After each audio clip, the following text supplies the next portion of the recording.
Thank you for joining us for today's webinar, Supporting Families of Youth and Young Adults with Substance Use Disorders. My name is Jillian Helmick, and I'm a research assistant at IRETA. I'll be moderating today's webinar. I would like to go over some quick housekeeping items about how to use WebEx technology and how to access continuing education credits. First, we would like to encourage you all to participate in today's webinar through two methods. If you have questions for our presenter or are experiencing any technical issues, please use either the chat function or the Q&A panel to communicate your questions. Our presenter, Jordana Willers, will take questions at the end of the webinar. Feel free to submit your questions through the chat or Q&A box at any time. This webinar is approved for 1.5 PCB or NADAC credit, which are free. A certificate of attendance will also be available to download from your My IRETA account. Please take note that it will take up to 48 hours for your CEUs and certificate to be available in your My IRETA profile because we have to cross-check your attendance with WebEx following the webinar. After the webinar, you will receive several follow-up emails. The first will be an email with a link to the evaluation. The second will have information on how to access your certificate of attendance and continuing education credits through your My IRETA account. We may send you an additional email to remind you of the evaluation. I would now like to present today's presenter, Jordana Willers. Jordana Willers is the Youth and Young Adult Training Coordinator for the Institute of Health and Recovery, a statewide policy, program, systems development, training, services, and research organization in Massachusetts. In this role, she provides trainings, technical assistance, and support for youth and young adult substance use treatment programs and works collaboratively with youth serving systems and state agencies in partnership with the Massachusetts Department of Health Bureau of Substance Addiction Services. She also provides trainings for all providers working with youth and families as a consultant. Ms. Willers serves on a board of Western Massachusetts Substance Addiction Providers Association and steering committee of the Family Recovery Council of Western Massachusetts and the Endowment Distribution Committee of the Northampton Education Foundation.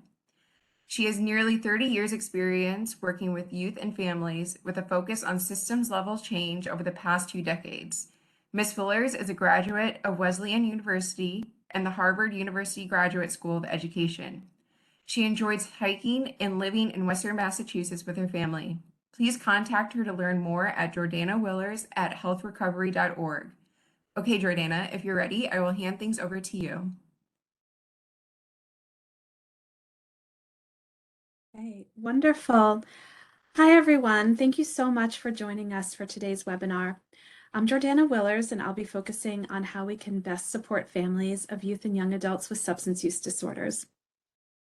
This is a tough topic and one that can be hard to find information on, particularly for family members who are not in the field of mental health or addiction or healthcare. And even for those of us who are professionals in these fields, it can still be extremely confusing and overwhelming to understand and to navigate. So I hope that today's webinar will shed some light and offer some new insights and resources for everyone who's here to learn today.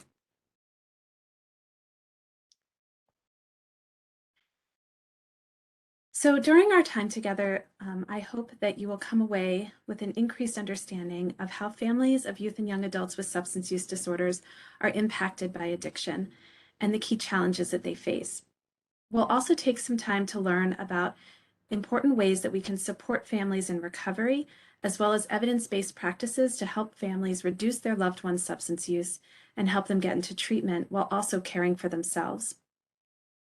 The last part of this training will focus on reviewing a wide variety of resources to support the whole family in recovery, which I hope will give you more tools in your toolbox for helping families, whether you're a provider or a family member dealing directly with addiction. So why focus on the family and not just treat the person with the identified substance use disorder? When we think of addiction, there's a ton of research showing that it is a chronic progressive disease. What we also know, however, is that it's a family disease. The ripple effects are felt far and wide, causing immeasurable stress, confusion, anger, sadness, and fear for those who are impacted, particularly family and friends. Research shows that at least 25% of people in this country belong to a family affected firsthand by addiction, and 46% of adults report that they have a family member or close friend with a substance use disorder. You may have heard of this metaphor for family recovery, of nurturing the soil so that plants can have a much better chance of thriving. The soil in this case is the family or home environment, and the young person with a substance use disorder is like the plant that has been struggling. We want to ensure that the soil is healthy so that the plant can thrive. This is especially true when a youth or young adult is in the early stages of recovery. If the family isn't in recovery too, it will be much harder for this newly healthy plant to keep growing strong. Another reason to focus on family recovery is to break the intergenerational cycle of addiction, which is so common and so devastating. The reasons for this are complex, often resulting from a combination of genetics and environmental factors. Children of parents with substance use disorders are at least 5 times more likely to develop the disease of addiction than their peers. It's imperative that as a society, we focus on freeing families from this vicious cycle and help guide them on the path toward health and well-being for this generation and generations to come. As we use the word family, I just want to acknowledge that family can mean a lot of different things to different people, so I'm defining it broadly here.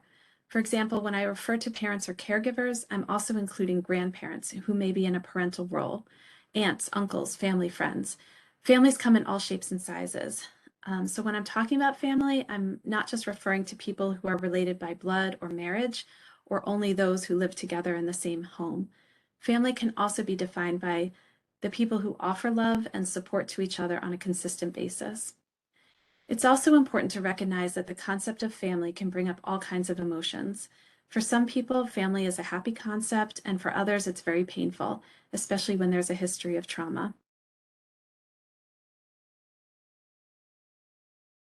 I also want to put family recovery in the context of what's known as family systems theory, which was developed by Dr. Murray Bowen. This is the idea that people can't be truly understood in isolation from each other, but rather as part of an emotional unit. According to family systems theory, families are interconnected emotionally with everyone else in the family. A change in one person's functioning impacts the functioning of others. For example, when one person gets anxious, this anxiety can be contagious, amping up the distress and the fear all around. Another aspect of family systems theory is that each family member plays a specific role, and based on these roles, people interact with each other and respond to each other in certain ways. Family dynamics change when one person's role in the family changes. So what are some of the ways that addiction can impact the family system? We could talk about this in detail for a long time, but I'll summarize it here to say that we know addiction can cause major rifts in families, disrupting the stability of the home and the family's sense of unity. Family dynamics tend to worsen significantly over time, leading to increased levels of distress, trauma, anxiety, and depression as the disease progresses. Unfortunately, many young people growing up in a home impacted by a parent or caregiver substance use disorder face an increased risk of interpersonal violence in the home, as well as an increased risk of abuse and neglect. When someone is in the throes of addiction, their brain is hijacked, and they often do and say things they wouldn't otherwise do or say if not under the influence of drugs or alcohol, or if not experiencing the altered brain chemistry of someone in withdrawal. Addiction can impact the physical health of family members as well as they try to navigate the turmoil, with somatic illnesses frequently occurring. Addiction can also take a heavy toll on the family's finances. When it comes to youth and young adults, we also need to take into account the added challenge, challenge for parents of raising teenagers. One of the primary developmental tasks of adolescence and young adulthood is to differentiate from the adults in the family and move towards independence. Youth are much more likely to hide their substance use from parents and to mistrust adult intentions in general. They also may not realize that their substance use is becoming a problem and are less likely to feel that they need help or to ask for support, and are more likely to resist treatment. It can be hard for youth to understand that while drugs and alcohol can help them feel better in the short term, it can lead to a cascade of long-term serious problems, including addiction. Stigma and shame and fear of getting into trouble also contribute to secrecy and isolation. Since addiction thrives on disconnection, the path to healing is through connection. Families often need significant help learning ways to connect with their loved one who is struggling with addiction. The good news for us, based on research, is that involving families consistently produces better outcomes for young people with substance use disorders versus individualized treatment alone. Family members can play a key role in preventing youth from developing substance use disorders, as well as helping to support them in recovery. And when parents or caregivers can get help for their substance use disorder too, the whole family can recover. For youth struggling with addiction in a family with parental substance use disorder as well, this type of family involvement and intervention can be enormously helpful. Let's turn now to the challenges that families of young people with substance use disorders commonly face. So as you can imagine, families face so many different challenges when they're caring for a child struggling with addiction. Awareness of these challenges helps us to have empathy for families and also highlights the issues we can help them address and overcome with supports. Confusion is very common as families try to understand what in the world is going on. They may wonder if it's just experimentation or if their kid will grow out of it. Addiction is a complex developmental disease, and its signs and symptoms may be misunderstood, overlooked, or hidden from parents for a long time before the severity becomes apparent. Even the most educated parents may not fully understand addiction or its confusing ripple effects. Societal stigma is another huge challenge that families struggle intensely with. Most parents and caregivers feel embarrassed to talk about what's really going on, fearing the judgment of those around them, and possibly even social or legal consequences from opening up about their child's drug or alcohol use. Our society still has a long way to go toward overcoming stigma around substance use and mental health issues. We have a long way to go to combat stigma, including changing the words we use to be less stigmatizing when talking about addiction. For example, there's no other disease that has the word abuse in it, like substance abuse, or calls people clean if they're not using substances, but dirty if they are, like a dirty urine screen. So stigma is a huge thing we need to talk about. But let's move on to the challenge of parental sadness and anxiety. So often families feel deeply depressed, fearful about their child's future, and overwhelmed. This leads to tremendous isolation and loneliness. On top of this, many families have no idea how to navigate the treatment system or find recovery supports. This information can be hard to find, unlike all the billboards on the highways advertising marijuana, for example, in those states where it's legalized. It's hard for parents to understand what to look for in terms of level of care needed, how to access quality treatment programs, whether or not these are covered by health insurance, and so on and so forth. Other challenges may include a family's limited resources, both financially and emotionally. Unresolved parent or caregiver issues, including the parent's own substance use disorder or their own mental health challenges, can prevent them from having the energy and wherewithal to support their child. Remember how common the intergenerational cycle of addiction is. You may be working with parents, caregivers, grandparents, or siblings who also need help for their substance use disorder, as well as mental health challenges. Additional challenges for families include cultural barriers, such as speaking a language other than English while trying to access services, or having religious beliefs that make it difficult to access help. It's also important to recognize that societal barriers such as systemic oppression, racism, homophobia, or discrimination in other forms can prevent families from reaching out for help. Families can also experience logistical barriers, such as lack of transportation to get their child to treatment, or lack of care for younger children in the family while trying to get the older child to appointments. Health insurance can also be a challenge for accessing needed services.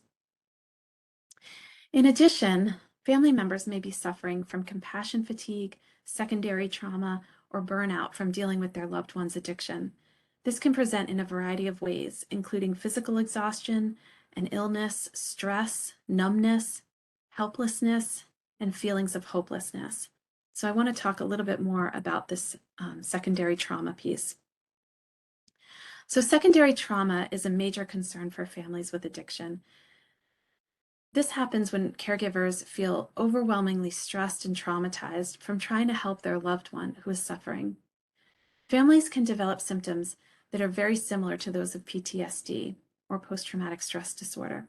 These symptoms can include physical illnesses, intrusive thoughts that disrupt people's daily life, emotional dysregulation, and a disrupted sense of self, others, and the world in terms of feeling a lack of trust and safety, connection, and control.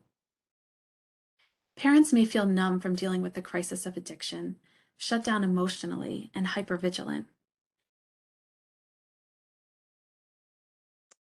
So given all of these challenges, it's clear that as a society, we have an imperative to help families in recovery. Some of the ways we can do this is to help families better understand addiction and what their child is going through. By reducing stigma, we can lower their distress and increase empathy and willingness to support their child. We can also provide families with much needed information about best practices for helping get their loved one into treatment while improving their own health and well-being at the same time. We can also involve them more in treatment and recovery activities and connect them with supportive services to enhance family resilience and healing for everyone. Before discussing specific strategies and resources, let's ground ourselves in a solid foundation of principles when working with families in recovery. Our role is not to fix the family, but instead to build an alliance with them based on empathy and respect. When families feel safe with us, we can then guide them in developing some very important skills to support their loved one, including communication skills, establishing healthy boundaries, flexibility and resiliency, positive coping strategies to reduce stress and regulate emotions, and developing more empathy, understanding, and insight regarding their loved one's addiction and recovery. Helping families develop these skills is no small task. So in this next section of the webinar, we're going to focus on how to accomplish this through 5 areas: respect, education, inclusion, referrals, and resources. So let's explore each of these areas now. Respect for families is essential. One goal we need to hold close to our hearts in this work is overcoming shame and blame. The disease of addiction is no one's fault.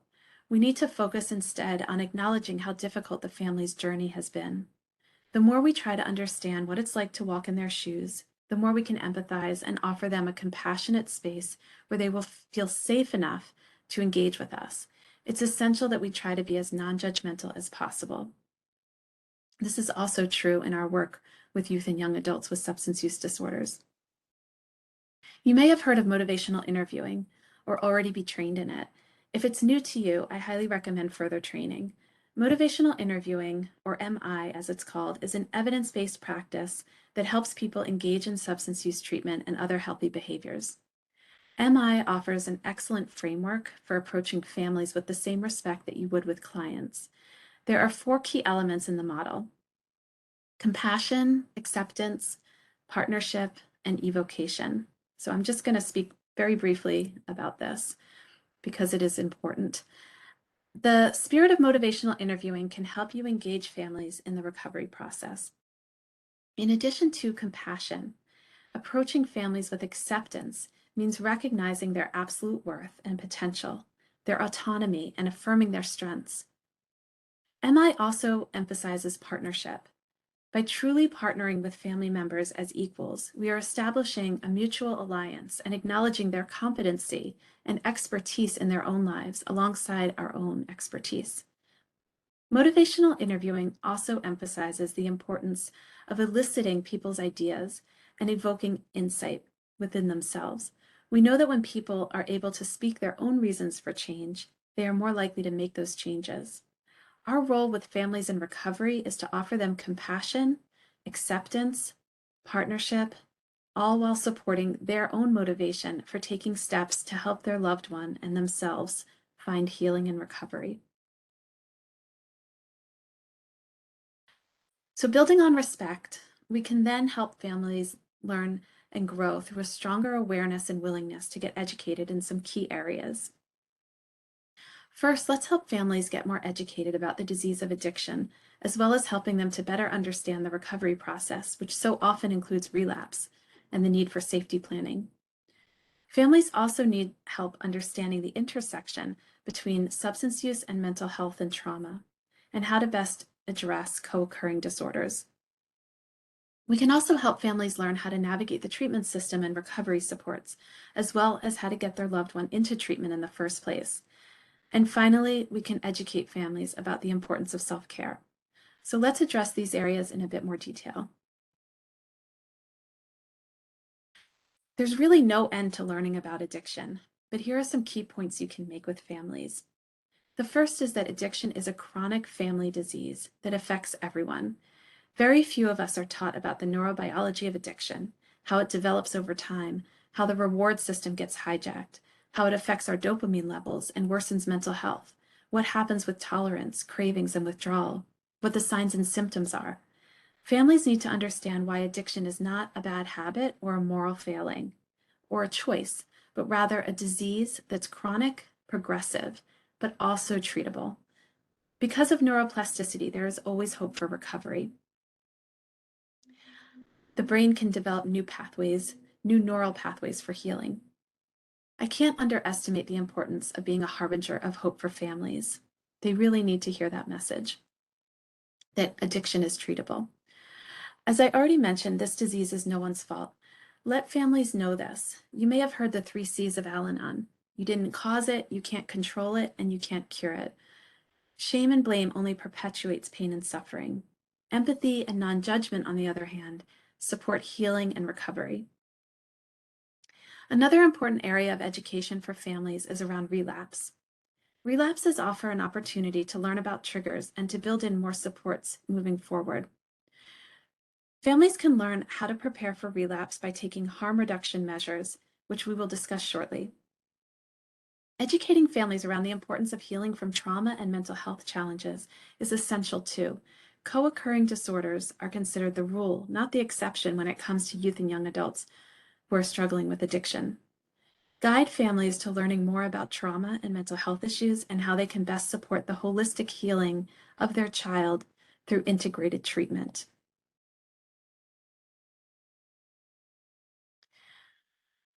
Let families know that recovery takes time. There are no quick fixes. It's a chronic disease that requires a continuum of care and support and ongoing monitoring over the course of one's lifetime. Help families also understand that recovery has many pathways. There are a wide variety of options for recovery that work best for different people, whether that means intensive clinical treatment, less intensive outpatient services, peer support groups, 12-step meetings, mindfulness practices, medication-assisted treatment, art, yoga, music. There are so many pathways for recovery. Another key message for families is that they are not alone and that getting support is essential. It's not only okay to focus on self-care, but it can be life-saving. Self-care means putting on your own oxygen mask first before helping your loved one. It means filling your own cup so you have something to pour from. Lastly, let's encourage families to keep learning about addiction and recovery and to do so ourselves. There are lots of resources to help with this, which I'll share in a little bit. So now that we've discussed the importance of respect and education, let's focus on another way we can help families, which is through inclusion. So inclusion means including families as much as possible in our treatment and recovery efforts. Since family involvement is key to their child's recovery, let's aim to involve families as much as possible when it makes sense to do so and when the family is able and willing. This means treatment programs can include families in discussions around the substance use treatment for their child.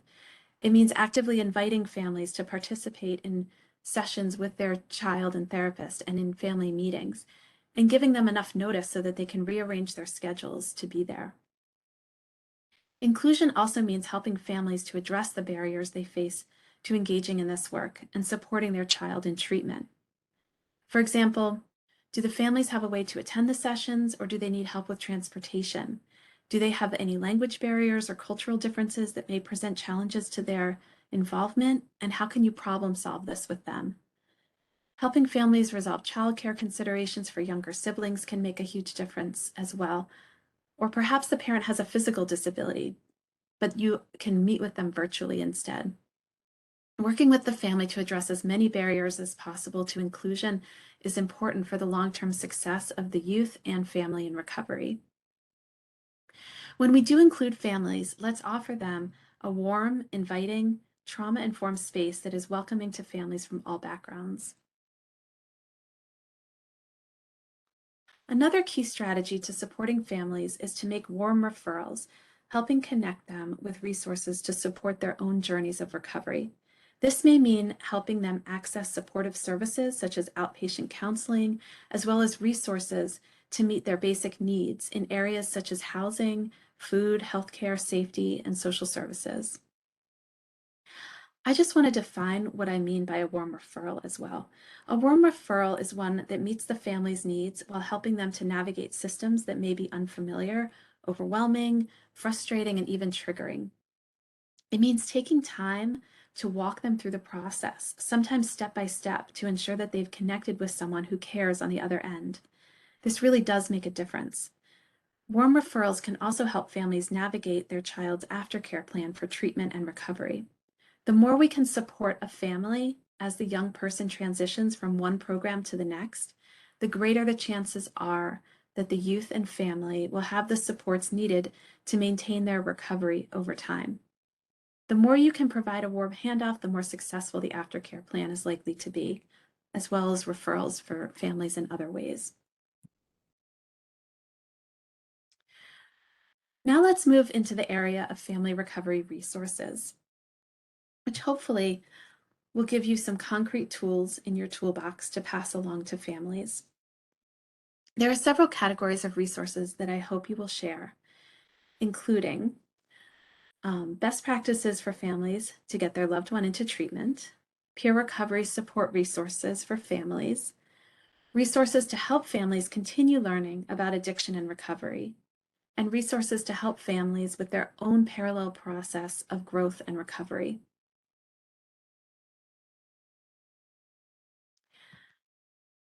While a young person is engaging in the hard work of treatment and recovery, parents and caregivers have an opportunity to engage in a parallel process of healing and growth as well. If they embrace this concept, they will work on their own patterns and issues that may negatively affect family dynamics and their child's recovery. For many families, the parallel process involves learning to support their loved one without trying to rescue, control, or punish them. Like youth in treatment, parents and caregivers can also learn positive coping skills, practice emotional regulation, identify and set healthy boundaries, connect with others who can support them, and learn to practice self-compassion and self-care. If they can do this hard work, they will be nurturing the home soil so that their loved one in recovery can continue to grow and thrive, and so they can grow and thrive too. Over time, parents can create a safe container for the young people in the home, learning how to balance attunement with boundaries, which is an extremely challenging task for any family, even without the addiction, mental health, and trauma. So I do support the idea of a parallel process, and I think there are some good resources out there as well. So I do recommend a few books to support this parent's journey. One is called The Journey of the Heroic Parent by Brad Reedy. There's also The Parallel Process by Chrissy Pazotek. Not by Chance by Tim Thane, which is helpful when a child is coming back home from being in treatment outside of the home. And The Anatomy of Peace by the Arbinger Institute. So these are some examples of some books that can support this process. So let's move into the area of family recovery resources, which hopefully will give you some concrete tools in your toolbox to pass along to the families you work with or care about. There are several categories of resources that I hope you will share with all parents and caregivers who are caring for a young person with a substance use disorder. These include harm reduction, best practices for families to get loved ones into treatment, such as CRAFT and the Invitation to Change, as well as peer recovery support resources for families, parent coaching, outpatient family services, and educational resources to help families continue learning about both addiction and recovery, as well as their own parallel process of growth and recovery. So this can be a helpful thing to kind of keep for yourselves, like, are you sharing all of these things with the families? And my hope is that it will help you all to think of, sort of a checklist as you're doing work with families and addressing all of these areas. So first and foremost, we want to help families keep their children alive and reduce the harms associated with substance use as much as possible while they're in the throes of addiction, such as injuries that can be related to the substance use, illness, and even death from overdose. In this day and age where fentanyl is so widely mixed in with a variety of substances that young people are using, we truly need to educate all families on how to reverse an opioid overdose. Fentanyl, as you may know, is a very powerful synthetic opioid that has led to a huge increase in fatal overdoses in this country, including among teenagers with substance use disorders and even just teenagers who are experimenting with substances.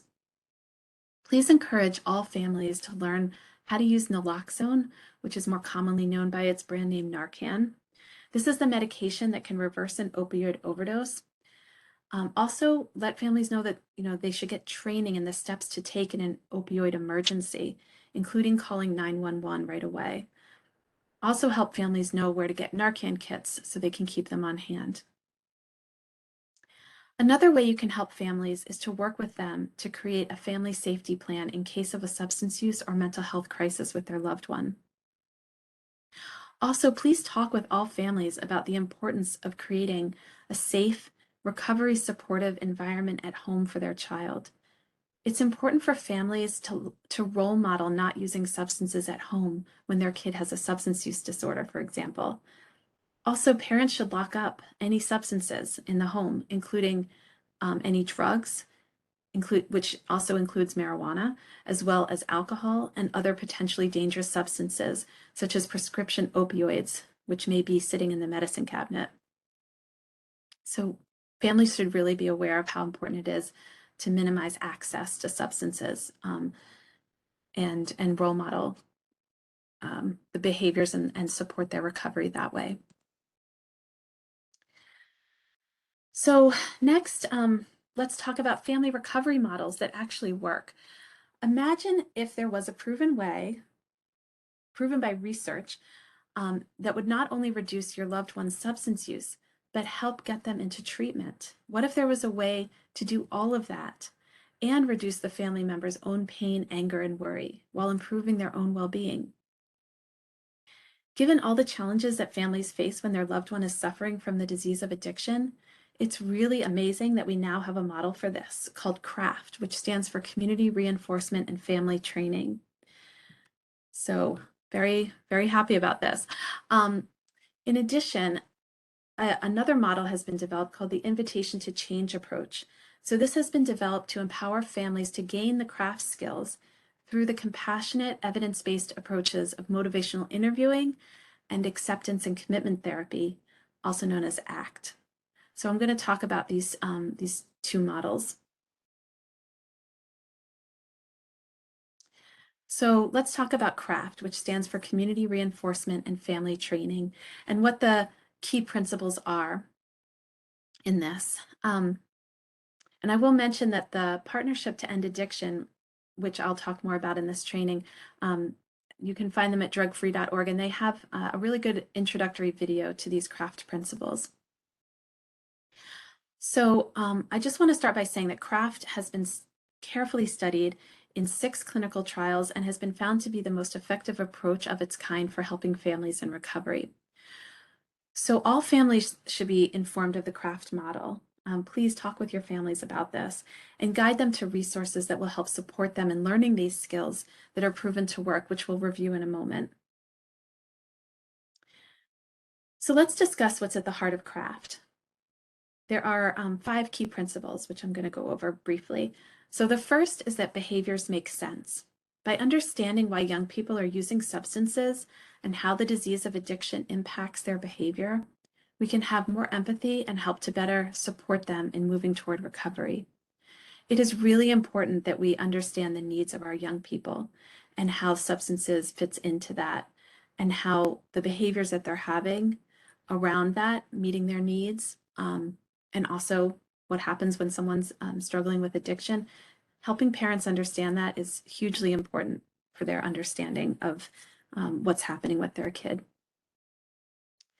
CRAFT also focuses on active listening, helping family members to respond to their loved ones who are struggling with addiction in such a way that it encourages change and improves communication skills and connection.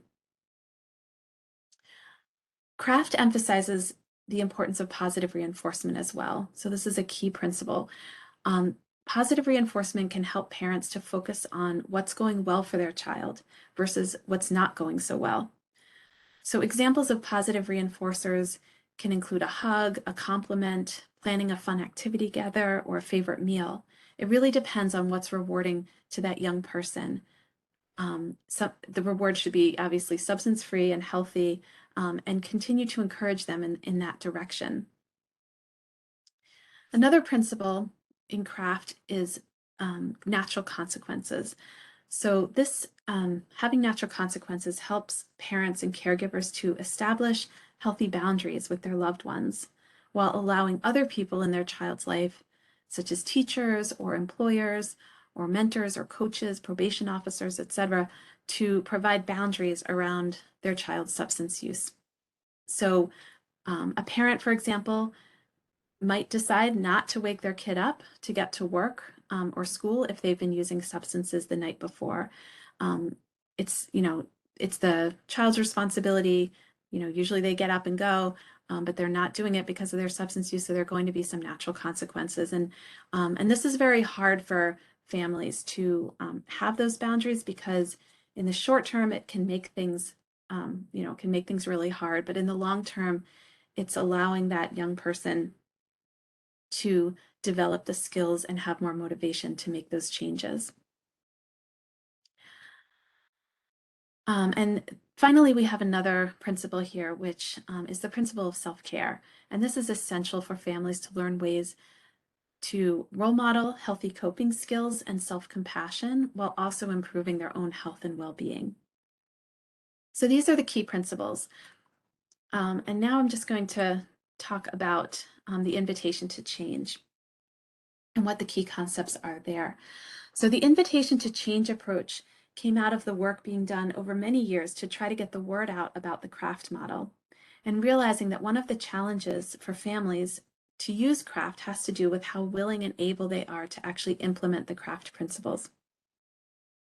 So this model uses CRAFT, but adds in strategies that are helpful for families while trying to help a loved one struggling with addiction. Invitation to change is drawing from two other evidence-based practices, motivational interviewing and ACT, or acceptance and commitment therapy. So these compassionate approaches can help families engage with the CRAFT model and be able to more fully embrace and embody this. Just briefly, since I didn't mention what ACT does, I will just say that it's really helpful in moving people towards their values and goals, and developing more psychological flexibility, recognizing that things can be really hard and it can be a painful situation, but you can still move in the direction of your values and goals. Okay, so the invitation to change was developed by the Center for Motivation and Change using a holistic framework, which really boils down to the idea that science plus kindness equals change. So the model is focusing on helping families understand substance using behaviors from a new perspective, how to be non-judgmental with their loved one, how to open up those lines of communication, how to set respectful limits, and how to live with pain while still staying connected to their loved one struggling with addiction or in recovery, and also using compassion to help loved ones and family members themselves to heal and change. So without going into too much detail here, I just want to highlight the three areas of learning in the invitation to change approach, which include helping families in the area of understanding, awareness, and action. With greater understanding, families learn that behaviors make sense, which is one of craft's main principles. They also learn that one size doesn't fit all and that ambivalence is normal. So change is a long-term process. And that's a big part of what motivational interviewing can address. The next area is helping families with awareness. By building skills around self-awareness of one's own thoughts and feelings, our bodily sensations, our reactions, and our values, that's all very important in this process of building awareness. There's also the role of willingness to accept the struggle and allow for vulnerability, and also self-compassion. So all of that is part of awareness. Finally, when it comes to taking action, families learn communication tools, which focus on how to talk with their loved one, as well as behavior tools, which are focused on how to act as families try to help their loved one. So to learn more about this approach and all kinds of research and resources and trainings, you can visit the Center for Motivation and Change website. You can also download each chapter of the short guide to the Invitation to Change, which they developed for free. It's available on their website here. I have the link here. There are some really great resources for you and families to learn more about craft and the Invitation to Change. So on this slide and the next one, I'm listing some books that have been published on these models. So here are 3 resources for the Invitation to Change, which one of which includes the Beyond Addiction Workbook for Families and Friends. This was just published last month, and I recommend getting it. I also recommend going to the website for the book on the publishing site, which is New Harbinger Publications, and they do have worksheets and handouts that you can download there. You can get a sense of what the book's about and also a lot of really tangible resources. You can also download, as I mentioned, the short guide to the Invitation to Change, and there's also Beyond Addiction, How Science and Kindness Help People Change, which is the original book that was published about this model. Another book was published earlier this year on craft and the Invitation to Change, and this one is called The Compassion Antidote, A Path to Change for You and Your Child Struggling with Substance Use. There's also 2 seminal resources here for craft. One is called the Parents 20-Minute Guide, which is free to download, and also the original book written by the developer of craft, Robert Myers, and Brenda Wolf, and this one is called Get Your Loved Ones Sober. So these are some great resources for families. There are also some excellent resources out there for families and providers to learn the craft model with a lot of other supports in addition to those books that I mentioned. So I want to highlight one resource that I'm most familiar with because it's the first web-based resource to help families learn the craft model. And I'm in Massachusetts, and this model is free to use in Massachusetts thanks to funding from the state, from the Department of Public Health. So I'll just say Allies in Recovery is one of the resources that offers online training. They do so with really wonderful video modules, as well as support groups, consultations, and expert guidance. A few other places do offer Allies in Recovery for free, Rhode Island and New Mexico, for example. And you can also, you know, you can sign up for a membership as well. So other organizations are also doing a great job teaching craft skills, including the ones that are listed here, and others, because I couldn't fit them all on one slide, others which are organized beautifully on a new website called Helping Families Help, which was created by a group of clinicians in the Pacific Northwest. I really appreciate this website. I highly recommend sharing it with families so that they can navigate the options and find something that's going to work for them so they can learn about craft and also the Invitation to Change.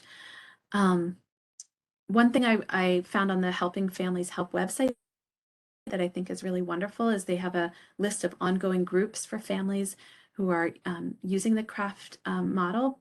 So there are providers that are offering these groups. They're held on a weekly basis. Some of them are every other week, and families can join anytime. So, that is part of that website, Helping Families Help, and I recommend looking at those resources. The next type of resource I want to emphasize is peer support groups and peer coaching as well. So please encourage all families to join a peer support group. As I mentioned earlier, we heal through connection. So it's so important for families to connect with others who really get it, who are going through a similar experience. It can help families break through the isolation and the loneliness, and really start to recover on an emotional level. Peer support groups can help families feel deeply understood, respected, and empowered, while offering a space for them to not only heal, but to stay updated on resources and continue learning about addiction and recovery. It also helps families to stay engaged throughout the recovery process, because again, this is a long-term process. And it gives them an opportunity, as in their own journey as they are further along, where they can find some healing by supporting other people who are struggling, other families that are in need of help. So please refer all families that you work with to peer support groups in your area, or help them connect with virtual groups. Also, you can tell your families about the parent coaching option as well, which we are lucky to have for free right now through the Partnership to End Addiction. So I'll explain, I'm going to go into detail about peer support groups now and parent coaching. So there's different kinds of peer support groups. Some of them are in the 12-step model, and some of them are not using the 12-step model. So I want to talk about both of those. So in the 12-step family, there's a lot of different support groups, both for people who have a substance use disorder and for their friends and families. So Al-Anon offers a broad network of peer support meetings for those who are impacted by a loved one's alcohol use disorder all across the country. I think a lot of families go, even if it's not alcohol, because there are many more Al-Anon meetings than there are Nar-Anon meetings, but both of those are an option. Alateen also offers meetings and online support for younger folks, so typically ages 13 to 18, who have been affected by someone else's drinking. So that might be, they may have a parent with a substance use disorder, or maybe their sibling. They may have a sibling who's struggling with addiction. In addition to Al-Anon and Alateen, we have Nar-Anon groups. So these are a network of both in-person and virtual peer support meetings in states all across the country as well, for those who are impacted by a loved one's drug use. There's also Family Anonymous. This is another type of 12-step fellowship meeting for family and friends concerned about their loved one's use of drugs or related behavioral problems. Families Anonymous has both virtual and in-person groups across the country. Another really great resource I want to share with you guys is the Hazelden Betty Ford Foundation. So they offer support for families in recovery using a combination of the 12-step model as well as CRAFT. Excuse me. Okay. In addition to offering weekly virtual family support groups, Hazelden Betty Ford is also providing a series of free one-day family programs. These are in both English as well as in Spanish, and they also have one for Native Americans as well. So I think it's important to know that they have a virtual one-day family program specifically for families of youth and young adults who have substance use disorders. They also have a variety of children's programming, for children who are impacted by addiction. Hazelden also funds an online community for families and friends who are impacted by addiction. So you can find this at thedailypledge.org. So I just want to share with you guys, these are some of the 12-step groups that are out there, and these are the key ones for families. There are also a variety of non-12-step peer support groups for families and friends. So these include Smart Recovery, which offers both in-person and virtual meetings based on the Smart Recovery model, as well as the CRAFT model. So they have a lot of helpful resources for families to access. In addition to their support groups, they also have resources that you can download from their website. The Heron Project also offers virtual groups, support, and education for families impacted by addiction. These are led by licensed clinicians, and they also offer webinars and family consultations to help guide families towards supportive resources. They also offer groups that are specific to spouses, siblings, grief, and other more specific issues. So I also want to highlight Learn to Cope, which, I am from Massachusetts, but I think we're really fortunate here in our state to have a peer support network that was started by a mom who felt that there wasn't enough support for families in recovery, and it has really expanded. So, although it's primarily for families in Massachusetts, it's open virtually to people from out of the state. They offer some Spanish speaking groups for families in recovery as well. And I know a lot of folks are coming to those virtual groups from across the country, as well as even out of the country, because it's so hard to find this kind of support. Learn to Cope offers education and resources on, in addition to, having that space to just support each other through this process. They also offer webinars, they have well-being weekends, and they even just opened a drop-in center for families in recovery to host in-person activities and events. Another example of a non-12-step peer recovery support group for family members is Life-Ring Secular Recovery, which just started a new family and friends support group this year. So there are lots of other ones. This is just a sample list, but I wanted to share those with you. I also want to highlight the parent coaching option as well.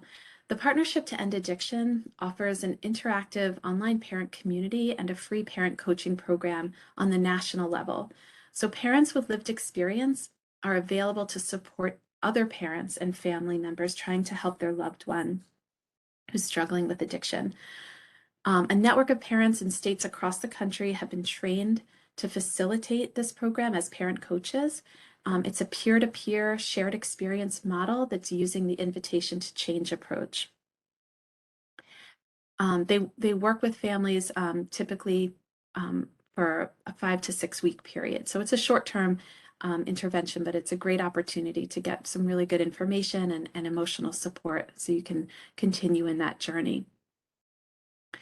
They are volunteers, and they're really focused on helping families to understand the reasons why their child may be using substances, to learn ways to talk with their loved one about their substance use, to practice some simple strategies that can help promote positive changes in their child's behavior, and to also focus on self-care as an important part of creating change in their family and for themselves. So parents who are interested in receiving peer-to-peer support and to be matched with a parent coach, they can get in touch with the Partnership to End Addiction. You can call the helpline or text them, and I have the link here on the slide.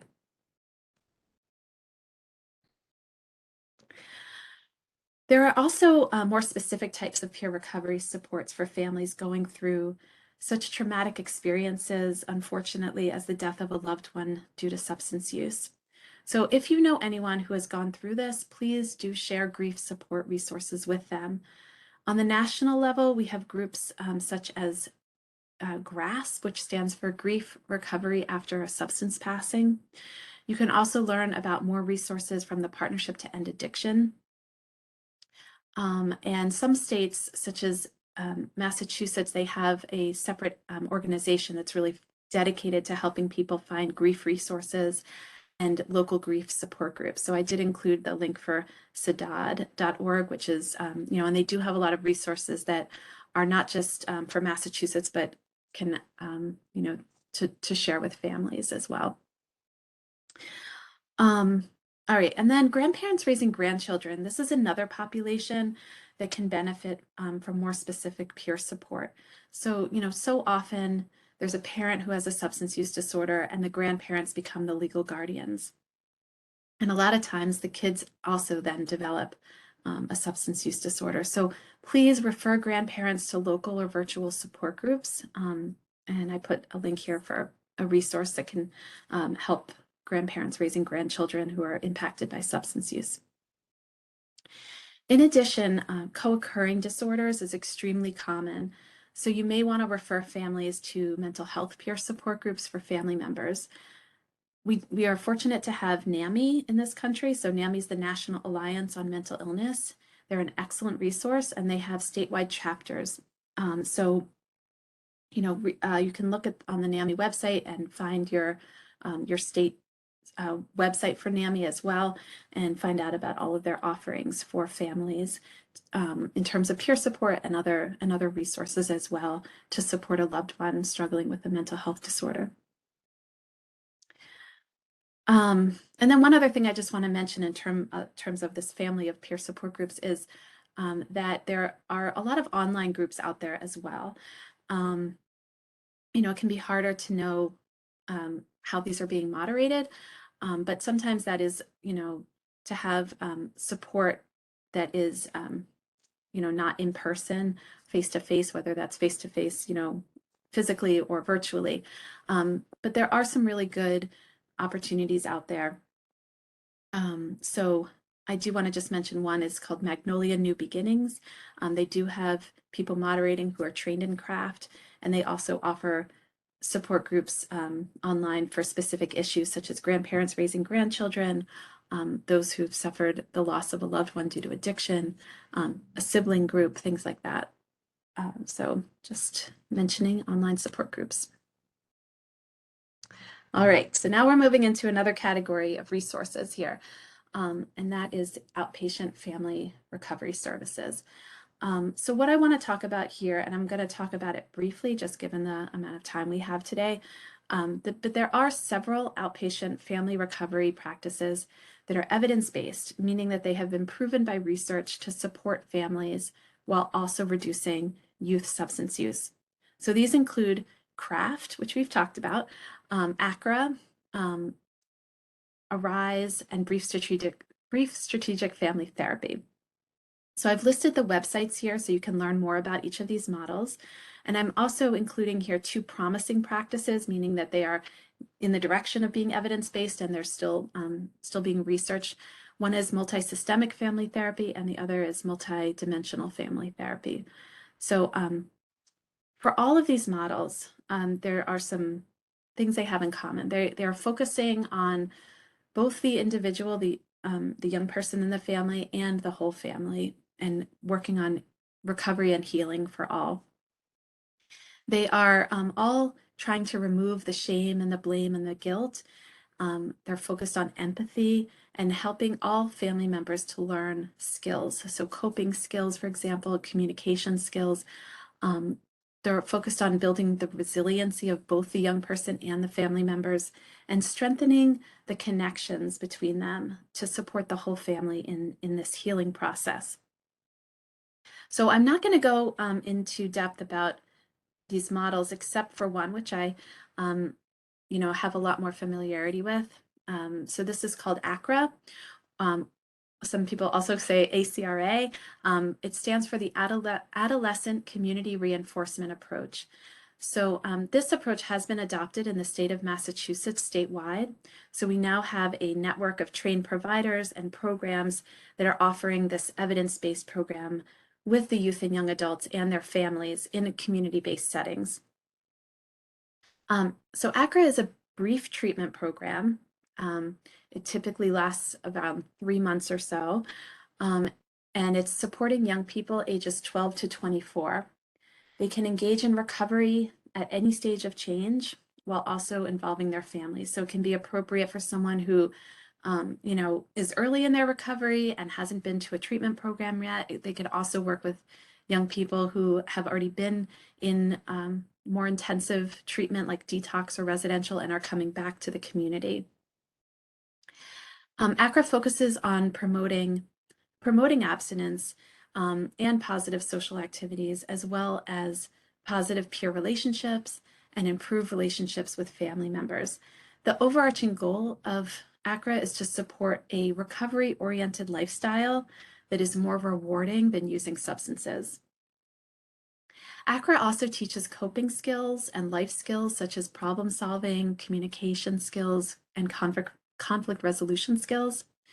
And they do this by working, individually with the young people to teach these skills and individually with the families as well. And then they have opportunities to work with the whole family together. So what they're doing here is they're building on the existing strengths of youth and families, and they're working with them on developing these skills through education as well as role playing. And the wonderful thing about the model is that, it does give, attention and time for just the young people in recovery, and then just the families, and then the whole family together. So you can learn more about this model from the developer, Chestnut Health Systems. I have the link here for that. You can also get the guide, the clinical guide. This was published several years ago, and it's available at all major booksellers. Okay, so now I'd like to turn our attention to another area of resources. These are educational resources that you can share with families. We talked earlier about some of the key messages and how important it is to educate families on addiction and recovery. But I really want to share some resources that are going to support that process. So one helpful resource that I've mentioned a few times already, and I really love them, it's the Partnership to End Addiction, formerly known as the Partnership for Drug-Free Kids. So that website is drugfree.org. This organization is very useful and comprehensive. It's providing a lot of support and resources for families impacted by addiction. They also work with policymakers and researchers and healthcare professionals on the national level to more effectively address systems level change to support young people with substance use disorders and their families. The partnership offers a bilingual helpline for all those who are concerned about a young person's substance use. Their website is full of helpful resources, including toolkits and guides to support the prevention, intervention, and treatment of youth and young adult substance use disorders. They also offer an interactive online parent community, and as I mentioned already, the free parent coaching program at the national level. Let's see. Yeah, so I think that's about it for the partnership. But it's really important that you share this resource with families. Here is an example of some of the resources that they have, and there's so many more, but they do have the marijuana talk kit they've put together to help families talk about marijuana with their kids. They have a guide to vaping. They have an intervention book.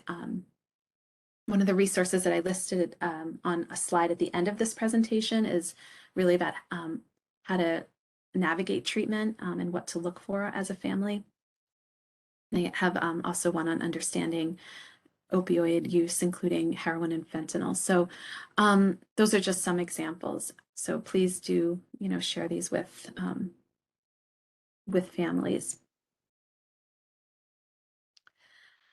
Okay, so so far we've been focused on supporting the adults in the family, the parents and caregivers, but it's also important to pay attention when we're talking about family recovery to how the other children in the family are impacted. That could be the sibling substance use, or it could be, the parent substance use as well, or anyone else in the family who may be suffering from addiction. But children really intensely feel those ripple effects, and they often experience trauma as a result.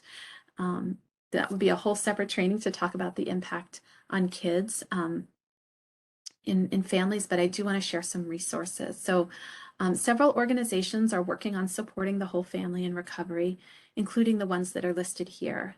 So NACOA is the National Association for Children of Addiction. NACOA has a really helpful website, including a toolkit which you can download for free, as well as a 16-week curriculum for kids called Celebrating Families, supporting children who've been impacted by addiction in the family. They also have videos and other resources, so I highly recommend NACOA. I've already mentioned Hazelden Betty Ford Foundation, but I want to highlight here what they're offering in terms of support for children and children's programming. So they do have virtual and in-person programs for children ages 7 to 12. And they also have a virtual program for teenagers, so ages 13 to 19. That's their virtual family program for adolescents. The I don't remember exactly the 3 states where they offer in person, but they do have some of those sites that can do that for children who live in those areas. But virtually anybody can also access these, and they're free. They're funded by the foundation, so the Hazelden Betty Ford Foundation. So it's really wonderful that this exists. So there's that. And then also we have Sesame Street and Communities, which I recommend checking out for younger children. They have excellent videos and activities and resources. I'll also mention my own organization, the Institute for Health and Recovery. We've developed a psychoeducational group-based curriculum for children ages 5 to 11 who've been impacted by addiction, as well as mental health and domestic violence. This is called BRIC, which stands for Building Resilience in Kids. So, there are other recovery supports for children impacted by addiction. We mentioned Alateen already. There's also some summer camps, such as those run by the Aluna Network. But these are some key resources that you can access. Okay. On the national level, there are also a lot of organizations out there that can help families and providers to continue learning about addiction and recovery, in addition to the Partnership to End Addiction. So, these include NIDA, which is the National Institute on Drug Abuse, as well as SAMHSA, the Substance Abuse and Mental Health Services Administration. They have a ton of information about addiction. There's the Family Resource Center, Shatterproof, NADAC, and the Addiction Policy Forum, just as examples of, organizations. You can go to their website and learn a lot of, really helpful information. There's webinars and guides to download, things like that. I also want to highlight my organization again, the Institute for Health and Recovery, because we offer a lot of clinical support for youth and individuals and families in recovery, but we also do a lot of training. So you can check out our trainings page, which is healthrecovery.org/trainings. A lot of those are free and offer CEUs. And then you can also check out the AdCare Educational Institute. They offer ongoing trainings throughout the year focused on substance use, including a monthly series of trainings, which I help with to focus on youth and young adults with substance use disorders and how to support them and their families. That's part of the work I do for the Bureau of Substance Addiction Services in Massachusetts, but those trainings are happening virtually right now, so you can check out what AdCare has on their website as well. Okay, an important way to help families in recovery is to help them understand how to navigate the treatment system, in particular the continuum of care for youth and young adults. This will help families to be better prepared to support their loved one in finding a high-quality program at the right level of care needed, from the most intensive level, like detox and stabilization or residential, to the least intensive level, like outpatient services in the community. You can also help families know what to look for when it comes to finding a high-quality program, such as whether or not it's licensed, if they offer developmentally appropriate services given their child's age, if they treat co-occurring disorders, if they support families. There's a lot of questions that families may want to be aware they should be asking. As I mentioned earlier, the Partnership to End Addiction has a helpful guide for families. It's called How to Navigate the Treatment System, and I actually put the link to that on this slide. Okay, you can also help families navigate how to find recovery supports for their loved ones, in addition to treatment programs. So this includes peer recovery support groups, peer recovery centers, recovery coaching, and lots of other options that may offer peer recovery supports. So helping families understand the importance of both treatment and peer recovery supports, that's part of the picture. And then helping them navigate that as much as you can is really helpful. Again, making those warm referrals so that they can really connect with those supports. So in terms of concrete resources to help families find support and treatment, both for themselves as well as their loved ones who are suffering from addiction, I want to highlight just a few resources here. Many states have their own substance use helpline. And so, hopefully you know what that number is. But nationally, you can also find treatment all across the country through SAMHSA's substance use treatment locator, which is findtreatment.gov. So that's one option, or you can call that number that's on this slide and talk with someone about, what's available and what's needed for that young person or someone of any age, as well as for the family support. It's also possible for families to find the support they need in addition to finding treatment for their loved one through a new resource called the Safe Family Support Locator. So that was just launched earlier this year in collaboration between the Partnership to End Addiction and the SAFE Project. The Family Support Locator helps families to locate support and treatment for themselves and for their loved ones, and it includes craft-based resources. So I recommend checking that out. And then another resource is called Atlas. So this stands for Addiction Treatment Locator Assessment and Standards Platform. So it allows families to not only search for treatment, but to compare treatment programs and see which ones are providing high quality treatment based on national principles of care, which have been shown by research to most effectively support people with substance use disorders. So it's helping people find quality treatment. The thing about Atlas is that it's fairly new, and currently it only covers 10 states so far. So I listed those 10 states, but its reach is expanding. So those are some options to consider in terms of helping families to navigate treatment and support.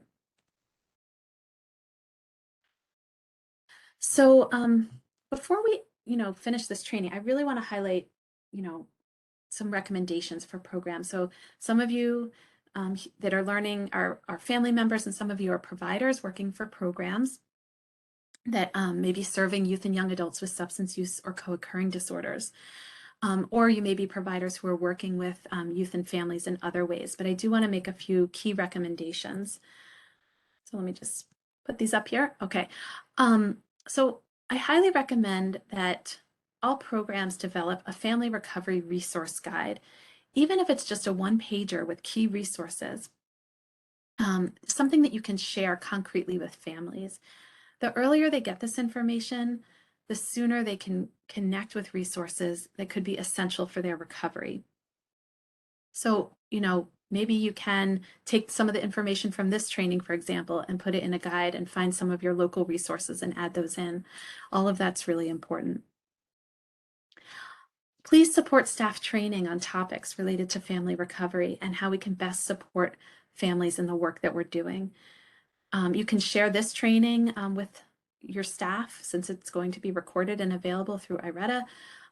Find other family recovery trainings, help staff learn how to respond to the calls they receive from family members, how to offer more family inclusive activities, how to talk with families in a way that's more engaging, how to create a more family friendly and welcoming program, all of that. Maybe you can offer more online, really help staff to get trained. If at all possible, I also recommend that you consider adding family recovery programming to what your organization offers. Consider what you can do to support families, whether it means including them in family team meetings, in counseling sessions, maybe offering a family support group on site, adding in more family-friendly activities and events, offering opportunities for families to celebrate their child's recovery as well as their own. including a family-friendly graduation ceremony, and really working closely with families on aftercare planning as well. And also, I recommend that all clients, regardless of their age, be given family recovery resources as well.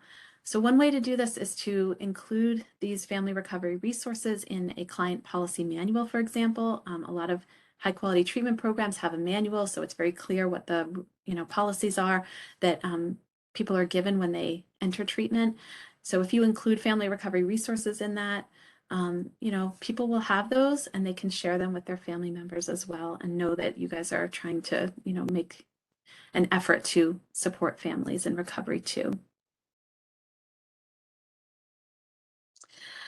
So as you all know, recovery is not an easy road. So one thing I want to highlight is the importance of celebrating family recovery as well as advocacy. So often people who do the incredibly hard work of recovery aren't really honored or celebrated for their successes. And each person's story is important and unique. So, we should really celebrate recovery. This can make a huge difference to our young people who are doing this hard work, to their families, and to society as a whole. Because when we can celebrate recovery, it's helping to build community, it's fighting stigma, it's helping to educate others, and empower people who are still struggling with addiction in isolation to know that they are not alone and that there is hope. Thank you for recognizing the importance of this and for helping to spread this hope far and wide to individuals and youth and families who are struggling and who may not otherwise see the other side yet. Holding out that hope for other families is so important. One other way you can support families in recovery is to get involved in advocacy efforts to fight for more supports and resources for people who are suffering from addiction and for those who are impacted by this disease. You can also let families know how they too can get involved with organizations that do this kind of advocacy work, honoring those in recovery, as well as working with legislators to pass bills and designate more funding to help families in recovery at the local level, state level, federal level. So all of this is important. There's a lot of advocacy groups out there, so I don't have a slide just on that, but a lot of organizations can do this. And in your state, there may be one that is focused on addiction advocacy and recovery. So that's another recommendation. And finally, I really want to highlight self-care one more time. So as we discussed at the beginning of this webinar, families are likely exhausted emotionally, physically, and mentally just dealing with their loved one's addiction. And we know that no one can pour from an empty cup. So it's so important to encourage families to take care of themselves too, to fill their cups, to address the stress and trauma that can come from caring for a loved one with a substance use disorder. So I've put two quotes here. An empty lantern provides no light. Self-care is the fuel that allows your light to shine brightly. And also the Buddha said, you yourself, as much as anybody in the entire universe, deserve your love and affection. So we really want to take this message and carry it to our families. But the same is true for providers as well. You can also experience secondary trauma caring for families in recovery. So please remind families and yourselves, if you're a provider, to engage in nurturing activities for yourself, connect with others who are supportive, escape from the daily grind once in a while, do things that help you get away from it all physically and mentally. Really take care of yourselves. So for both families and providers, filling our cups gives us energy and hope again and protects us against secondary trauma. When we're hopeful, we can share that hope with others. And there's always hope for recovery because addiction is treatable. So please take good care of yourselves and know that this too is part of your job, just as it is for families in recovery. I just want to thank you so much for taking the time today to learn, for your hard work, and for making a difference in the lives of youth and families. I have a few more helpful resources here that you can check out. These slides will be available through IRETA. And I think now we have some time for questions. So I do want to say feel free to reach out to me directly if you'd like to follow up further or are interested in trainings. I am available as a consultant to work with your organization on a wide range of topics related to supporting youth and young adults with substance use and co-occurring disorders, as well as their families. So again, thank you so much for taking time to attend today's training. Thank you, Jordana. We have one question that came in. Hopefully you could touch on this really quick. Regarding what is going on nationally, regionally, and local to Pittsburgh regarding prevention, reports of fentanyl deaths are at record levels. Is there anything clinicians can do or to say to officials to stop the inflow of illegal substances? Okay, so that sounds like a policy question maybe about how we can stop the flow of fentanyl coming into this country. Is that correct? Yes, and I believe more from a clinical perspective of clinician roles. Okay, so well, I think it's really important, as I mentioned in this training, to let for all clinicians and families to know that about the dangers of fentanyl. It's like the genie's out of the box. Fentanyl is a very tiny substance. You only need a little bit of it to have a very potent effect that can lead to someone's death. And so it's very easy to smuggle into this country, and it's being mixed into all kinds of substances that unfortunately people of all ages, including young people, are using. I know the research shows that 2021 that was the highest rate of overdose deaths, and primarily among teenagers, and that was primarily due to fentanyl being mixed into prescription fake prescription pills. Um, so we need to do a lot of education with youth and families around this, and kids do experiment, and unfortunately, even this doesn't even just affect people who have a substance use disorder, but people who are just experimenting and thinking that they're you know using something that is actually laced with fentanyl. It's very dangerous. So please just, I don't know how to help with the policy side of things. I think more and more legislators are becoming aware of this, but clinically, getting trained in using naloxone or Narcan, getting Narcan kits available, training your families, making sure that they know what to do in an opioid in an overdose emergency. All of that's important. Thank you. We do have one more question that also came in. Just kind of questioning how to blunt the danger when kids feel invincible, or as people say, kids will be kids. How to blunt the danger? Is that what you said? Yes. Um, okay, so is the question about what we can help families do to kind of mitigate the like the harm that can happen? Um, can you Yes, repeat I the question? believe Yeah, so. okay. Okay. Just repeat it one more time. Sorry. How do we blunt the danger when kids feel invincible, or as people say, kids will be kids? Okay. Well, it's kind of a broad question, so I'm having a hard time knowing exactly how to answer it. But I think it's I mentioned um, I mentioned earlier in this training briefly just how important it is to know what the needs of our young people are. I think the more we can talk with our kids about you know like their substance use, we have to create a space where they feel safe talking to us. So showing up with a lot of empathy and non-judgment, and curiosity in a way that's caring, and finding out kind of